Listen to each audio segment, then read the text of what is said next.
राहुल जी से शुरू कर लेते हैं पहले। फीडबैक बहुत बढ़िया है सर। तो जब मैंने कल करा ना आपके साथ ये, तो बिल्कुल स्ट्रेट कमर रख के, तो जी एक थोड़ा सा ऐसा लगा जैसे कोई एनर्जी बहुत ज्यादा बढ़ी उससे मेरी। और मन में ऐसे लगा जैसे फाइनेंशियली मतलब बहुत पैसा कमाना आसान काम है, ऐसा एक फील आया कुछ अजीब सा। और लक्ष्मी के दर्शन ओके, हुए। बहुत बढ़िया। और आज दर्शन तो सुबह मैंने जो उसका पूजा की शुरू। थी ना, उसमें जी मैंने गणेश जी के ये वाला आपने पाठ किए थे, इसको देख के मैंने सीधे बैठ के और वही ध्यान लगाया जो आपने जी। बताया था। तो दिन भर आज जैसे काम करने गया तो ऐसा लगा यार भाई बहुत आसानी से काम हो रहे हैं। हम्म। तो लगा कि ब्लॉकेज बढ़िया। हटा है कहीं से। हाँ हाँ जी, वो ब्लॉकेज तो हटती है, खैर हट ही जाती है। मतलब कोई चीज आप अगर ये दफे मन में सोच लो ना, तो फिर वो चीज जो है वो इम्पैक्ट डालती डालती है। नहीं नहीं, बहुत बड़ी चीज थी सर, ये बहुत बड़ी चीज थी बताऊं आपको मैं। बाकी फाइनेंशियल ब्लॉकेज हटती नहीं आसानी से, आदमी सब परेशान हो हटती है। जाता है। देखिए, हमारा देश जो था ना, वो चाणक्य के पीरियड के बाद में गुप्त काल कहते हैं। जी। गुप्त काल जो है वो, उसमें जो प्रिंसिपल किंग हुए थे वो चंद्रगुप्त द्वितीय थे, जो विक्रमादित्य के नाम से जाने जाते थे। हाँ। तो उन्हीं के टाइम पे हमारा विक्रम संवत का कैलेंडर बना था। वो पीरियड जो था, उस पीरियड को कहते थे गोल्डन एज, कि हमारे देश को उस समय सोने की चिड़िया कहा जाता था। अब हमारे देश में कोई भी व्यक्ति चिड़िया के जैसा तो है नहीं, सारे ही बाज जैसे हैं। तो वो एक, हाँ।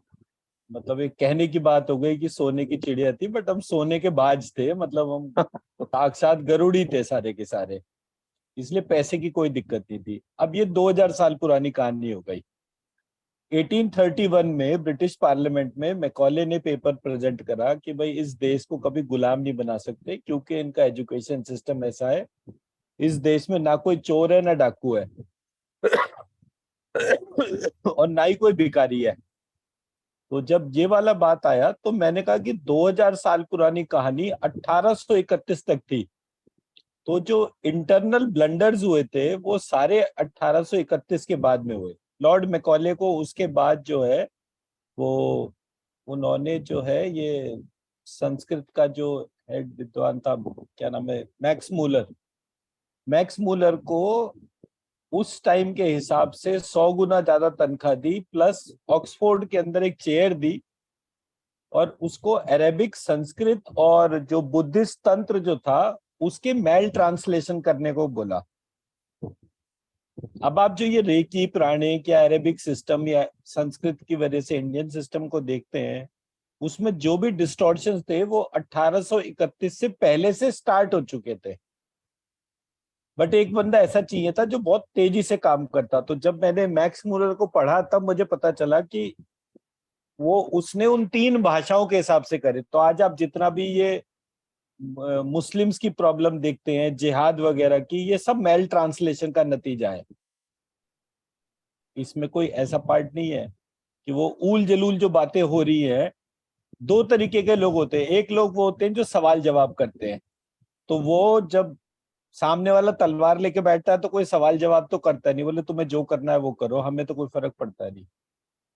तो वहां पे वो क्वेश्चनिंग एबिलिटी खत्म करी। बुद्धिस्ट तंत्र को भी अगर आप देखेंगे तो ये रेकी, प्राणिक और क्विगोंग वगैरह जितनी भी पद्धति हैं, ये सारी की सारी बुद्धिस्ट तंत्र से ही निकली है। उसका भी मेल ट्रांसलेशन हो गया, उसके भी चक्रा ऊपर नीचे हो गए।